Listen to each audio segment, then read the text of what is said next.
The Yeah, so it's actually right behind me on my wall here, right? So we each in our room, my daughter, each one of my daughters has theirs. Every basketball player that's ever played for me has a copy of it.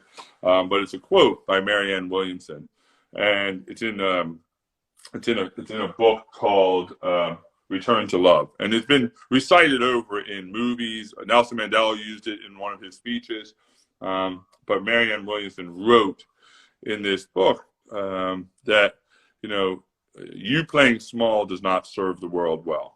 Like, we sometimes shrink so that others don't feel insecure around us. And I'll give you an example. I'll go back to Madison. I'll go back to Mackenzie, right? So my kids could say, "This is what I want to achieve. I want to run. I want to run the marathon. I want to write these books. I want to start this company." There's Mackenzie said, "I want to start this company." Mackenzie Madison said, "I want to start this company." They could absolutely do that, and then not tell anybody and play small because their friends don't want to run a marathon. They don't want to make anybody feel less than.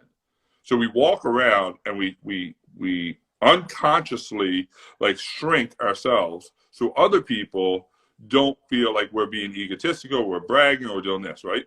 It's the complete opposite of what I believe, right?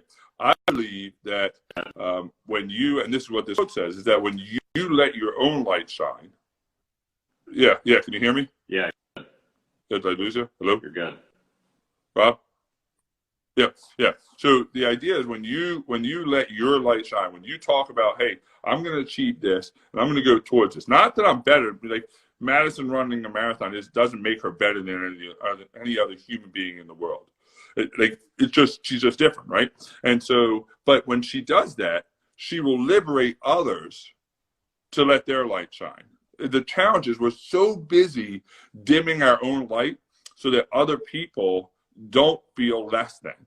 When the reality is, when you say, and this is what I've told my kids since for day one, that there's not a single person on this earth, not one, that is better than them.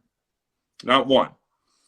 In that same vein, there's not a single person on this earth that you are better than. Right? So we all have these unbelievable gifts. God has given us all these amazing gifts, and we're all able to use them to the best of our ability.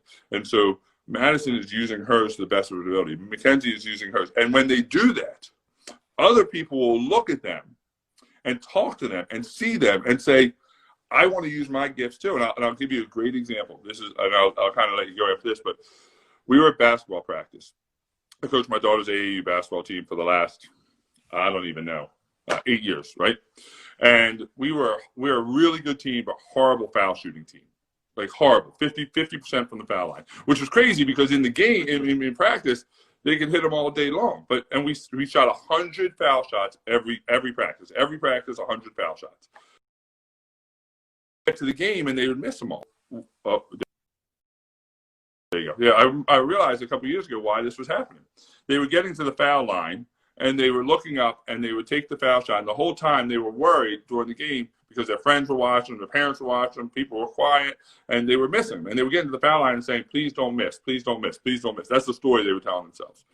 And so I said, all right, at practice, I said, I want you to get in a circle. Everybody got in a circle. I said, I want you to hold one hand up. They all held one hand up. I said, we'll put one finger up. Well, one girl put the wrong finger up. I was like, not that finger, a different finger, right? So they all put a finger up, right? I said, here's the situation. They stand there with their hand up with the finger in the air. I said, on the count of three, I want you to point to the girl that you want to take the shot in this situation. You're down by two. You're down by one with no time left.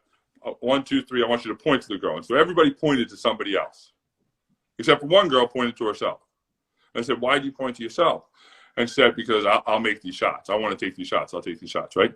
And another girl goes, well, you can't do that because that's conceited. You can't do that because that's egotistical. You can't do that because, and I said, listen, in life, you always point to yourself first. You always believe you have the ability to make them. Now, it doesn't mean there's not people that are better situated, but you should want to be at that line and do everything you can to be at that line. And so the reality is that when I point to myself first and I have belief in myself, it's not until I do that I totally will get to the point where I will inspire and liberate other people to point to themselves first. And that's what we need. We need people pointing to themselves on their own trajectory. And that's what I've taught my kids. Point to yourself first. Know that you're no better than any other human being. But when you let your light shine, it liberates everybody else. That's so fitting too, Chad, because last night